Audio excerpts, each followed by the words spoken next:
سریا اور محمود بچپن سے ہی ایک دوسرے کو بہت پسند کرتے تھے۔ وہ دونوں ایک ہی اسکول میں پڑھے۔ ان دونوں کا مزاج بھی ایک دوسرے سے بہت ملتا تھا۔ محمود کا بچپن سے ہی یہ خواب تھا کہ وہ پائلٹ بن جائے۔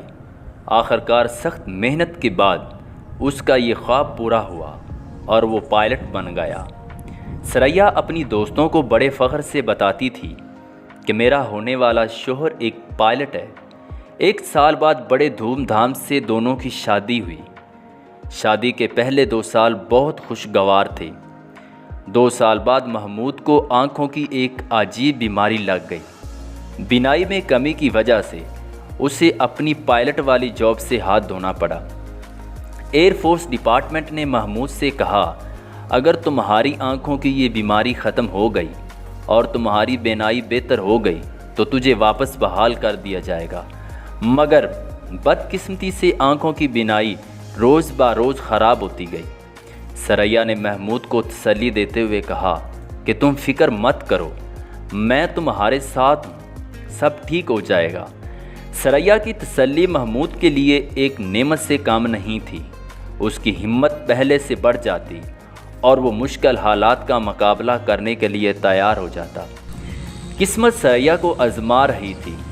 1 سال کے مسلسل علاج کے باوجود محمود کی بینائی میں کسی قسم کی بہتری نہ آ سکی اور وہ 2 سال بعد مکمل طور پر نابینا ہو گیا۔ شروع میں تو سریا محمود کی خدمت کرتی رہی، مگر وقت کے ساتھ ساتھ وہ اکتا گئی۔ وہ تنہائی میں یہی سوچتی تھی، یہ تو مکمل طور پر محتاج ہو چکا ہے، میں ایسے شخص کے ساتھ اپنی ساری زندگی کیسے گزار سکتی ہوں۔ اس کی محمود کے لیے محبت آہستہ آہستہ کم ہونے لگی۔ محمود کو سریا کے رویے سے یہ محسوس ہو چکا تھا، مگر وہ خاموش رہتا۔ سریا اسے صرف 3 مہینے ہی برداشت کر سکی اور اس کے بعد وہ اسے چھوڑ کر چلی گئی۔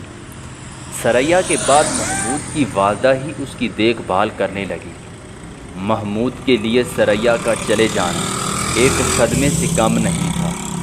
محمود کے لیے سب سے مشکل دن وہ تھا جب سریا کی طرف سے وکیل نے طلاق کی درخواست بھیجی۔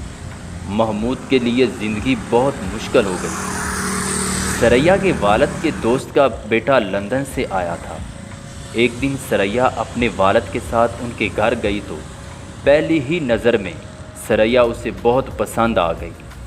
اس نے اپنے والد سے کہا کہ مجھے سریا پسند آ گئی ہے، میں اس سے شادی کرنا چاہتا ہوں۔ اصغر کے والد نے سریا کے باپ سے سریا کا ہاتھ مانگ لیا۔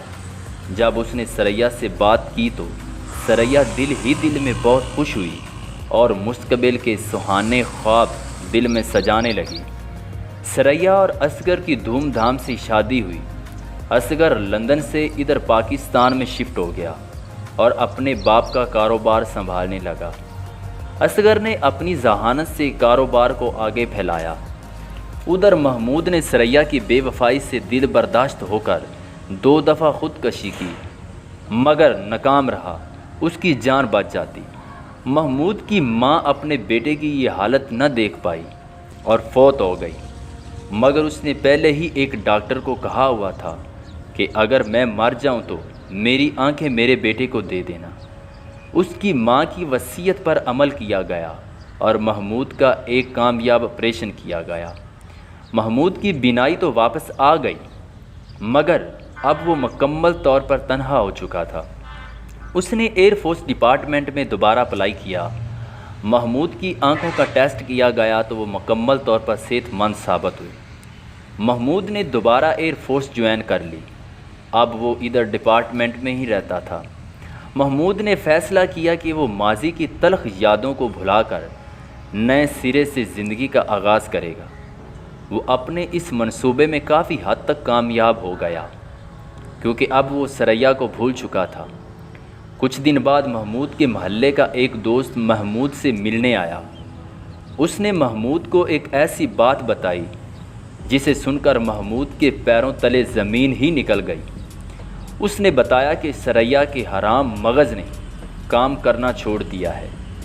حرام مغز کی خرابی کی وجہ سے ثریا کی دونوں ٹانگیں بیکار ہو گئی اور وہ معذور ہو گئی ہے۔ اصغر نے جب یہ دیکھا کہ ثریا اب ایک زندہ لاش کے علاوہ اور کچھ بھی نہیں کر سکتی تو اس نے ثریا کو طلاق دے دی۔ ثریا واپس اپنے والد کے گھر آ گئی۔ اس کا والد اپنی بیٹی کو اس حالت میں دے کر فوت ہو گیا۔ ثریا کا دماغی توازن خراب ہو گیا۔ وہ اپنے آپ پر ہی تشدد کرتی تھی۔ جسم کے جس حصے پر بھی اس کا منہ پہنچ سکتا تھا وہ اپنے آپ کو کاٹ کر زخمی کر دیتی تھی۔ وہ زور زور سے چیختی اور چلاتی۔ محلے کے لوگوں کی نیند میں جب خلل پڑنے لگا تو وہ اسے پاگل خانے میں لے گئے۔ محمود نے جب یہ سنا تو اس کی سوئی ہوئی محبت پھر سے جاگ اٹھی۔ محمود پاگل خانے کی طرف بھاگا۔ وہ ثریا کی ساری زیادتیاں اور بے وفائیاں بھول چکا تھا۔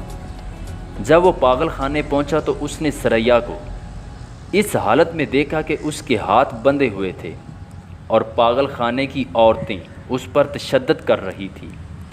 ثریا کو اس حالت میں دیکھ کر اس کی آنکھوں میں آنسو آ گئے۔ وہ ثریا پاگل خانے ڈسچارج کروا کر ایک ہسپتال لے آیا۔ ایک ماہر نفسیات سے اس کا علاج کروایا۔ ثریا کے دماغی توازن کو ٹھیک ہونے میں کافی عرصہ لگ گیا۔ ثریا جیسے ہی اپنے ہوش اور حواس میں واپس آئی تو سب سے پہلے اس نے محمود کے سامنے ہاتھ جوڑے۔ وہ زبان سے کچھ نہ بول پائی، بس اس کی آنکھوں سے آنسو تھے اور ہاتھ جڑے ہوئے تھے۔ محمود نے اسے دل سے معاف کر دیا۔ محمود کے ایک ڈاکٹر دوست نے اسے بتایا کہ ثریا کا علاج ممکن ہے، مگر سب سے پہلے ثریا کو اس صدمے سے باہر نکلنا ہوگا۔ محمود نے ثریا سے دوبارہ نکاح کر لیا اور اس کا اتنا خیال رکھا کہ وہ اپنے سارے غم ہی بھول گئی۔ 6 ماہ تک ثریا کا علاج ہوتا رہا اور وہ دوبارہ اپنے پیروں پر چلنے لگے۔